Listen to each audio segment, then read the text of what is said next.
Hello everyone, psychology विश्व channel पर आपका स्वागत है।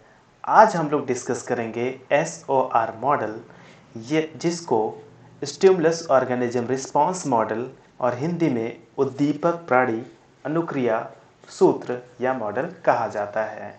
देखिए, SOR मॉडल में है क्या।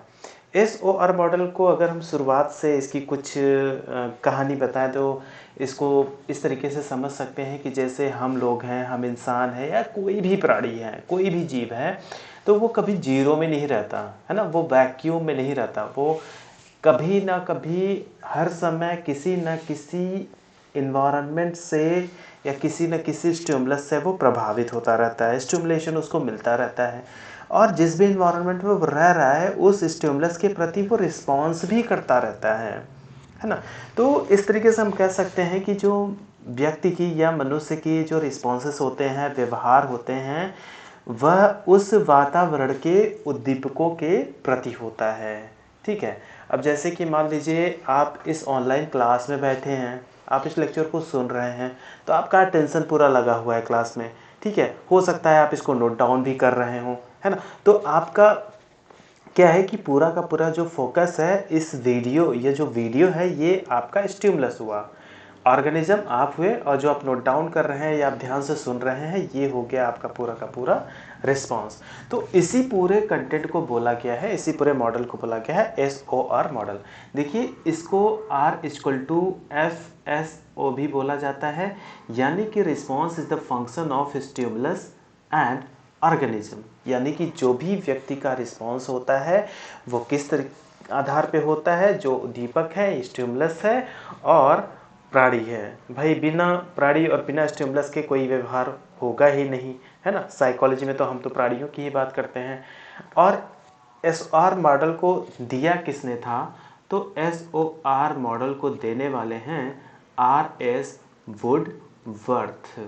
RS वुडवर्थ, और इन्होंने इस थ्योरी को इसलिए डेवलप किया, इस बारे में इसलिए बताया क्योंकि ये अपने फंक्शनलिज्म अप्रोच को बहुत डेवलप करना चाहते थे या उसको इन्फ्लुएंस करना चाहते थे कि देखिए व्यक्ति का व्यवहार एक फंक्शन से होता है।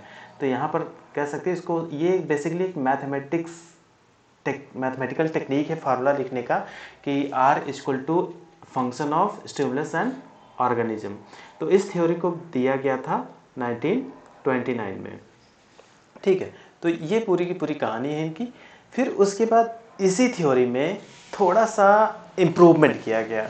थोड़ा सा इम्प्रूवमेंट क्या किया गया कि 1974 में अल्बर्ट मेहराबियन और जेम्स ए रसेल, ठीक है मैं नाम लिख देता हूँ, अल्बर्ट एंड रसेल, ठीक है रसेल, इन दोनों ने ये बताया कि देखिए इन्वायरमेंट जो होता है ना वो दो तरीके का होता है और वही दो चीज़ों में दो चीज़ों का इंटरेक्शन होता है जो कि व्यक्ति को प्रभावित करता है।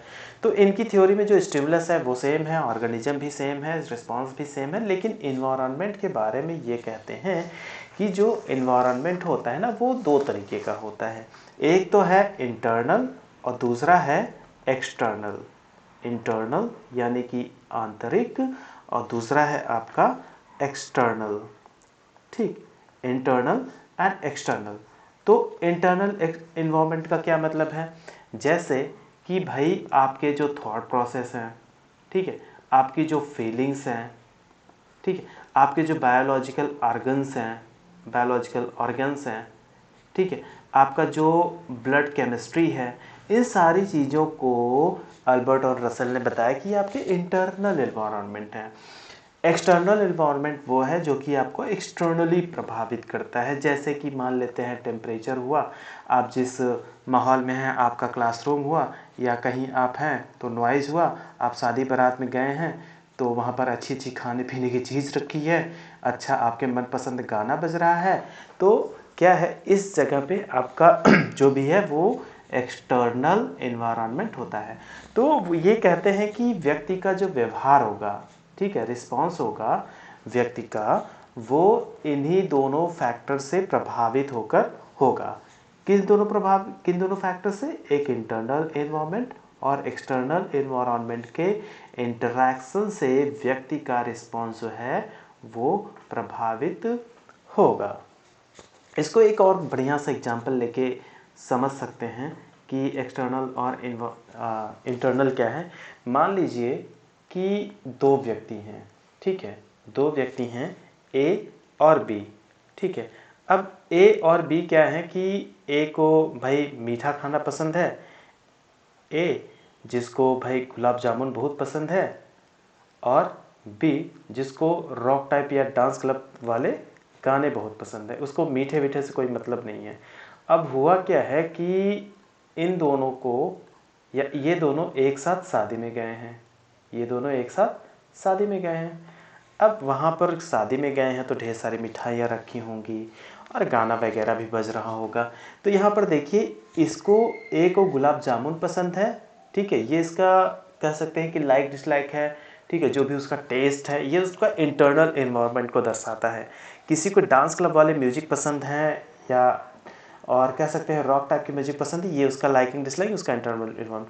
अब देखिए दोनों सेम माहौल में गए हैं, दोनों कहाँ गए हैं, एक्सटर्नल इन्वायरमेंट शादी में।